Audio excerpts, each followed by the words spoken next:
Welcome back. All right, so we're in between the second and third period. I heard there was a coaching change, but I have to wait until it's in between periods before I make a video because that's kind of how this works. So we'll start with what's at the bottom of the board. Well, at least of the news items I've got on the board. Lane Lambert's out. He's gone as the coach of the New York Islanders.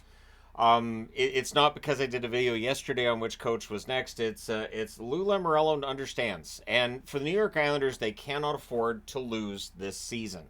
There are teams that are below the playoff line that if they don't make the playoffs this year, it's no big deal. But for the Islanders, an older team, and there's a lot of key pieces on this roster that they really want to get behind and win. It's important that they at least make the playoffs this season. So Patrick Roy has been named the head coach, kind of out of nowhere. Now, if I had yesterday said, "Hey, what about Patrick Roy?" Then yeah, yesterday's video would just look, wow, he really called it. But no. So Lane Lambert's out. I think Lambert did fine. I think Patrick Roy, though, is an excellent coach, and I would expect the Islanders to play a bit of a different style. One thing with Lane Lambert was he really kind of coached the same as Barry Trotz in terms of how the team is deployed. This season, though, it just feels like the defensive side of things has not been the same for the Islanders. They're allowing way too many shots. Sorokin has looked worn down. He hasn't looked like himself. That's one thing with getting Raw behind the bench, though, is if you're at all concerned about how the goaltending's looked lately, Patrick Raw might be a pretty good coach to have behind the bench. He was a pretty darn good coach, or pretty good goaltender before he was a coach. And I liked Raw as a coach when he was in Colorado. I honestly I think that this is a really smart move by the New York Islanders, and so we'll see how this all plays out.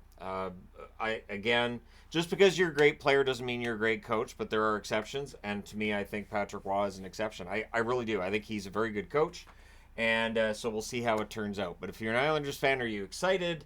Do you agree with the coaching change? Let me know your thoughts. And then in other news, yesterday was announced, but I didn't do a video specifically on this. The Yanni Gourde was suspended 2 games for charging Matthias Ekholm of the Edmonton Oilers. And Lockwood has a hearing today, so Lockwood's getting suspended for the hit on the on the goaltender on Marc-Andre Fleury. I'm honestly kind of surprised that this one has qualified for a hearing, which means a suspension. Fleury was behind the net. I didn't think it was that bad. Like looking at it in real time, I didn't think it was that bad. In fact, when I saw the notification from my phone, because when player safety does it, says anything on X Twitter, I get notified, and when I saw Lockwood's name, I thought, oh, okay, so he got fined, probably got $2,000 for the hit on Fleury. No, it's a hearing, so we'll see what happens with Lockwood, but it just to me seems kind of odd as a suspension. Again, I would have as a fine, sure, fine, but as a suspension, it just seems a lot.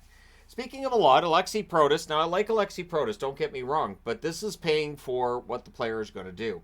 It's a 5-year extension. Protas is signed with the Capitals, worth $3.375 million per season. Protas hasn't had a goal in a while. He's had some assists. Protas is a huge player. He's young. There's still a lot of growth there. From an offensive perspective, I think he's about as big physically as he's going to get. We'll see on that one. But yeah, so Protas, they sign him. If you're a Caps fan, let me know if you think Protas' cap hit is high. Again, it feels like the 5-year term, they're gambling that over that 5-year term, it's going to become a bargain contract. So we shall see if that in fact does become the case. And the Calgary Flames have recalled Matthew Coronato. Probably the right call ahead of the Battle of Alberta as Edmonton's called up Holloway.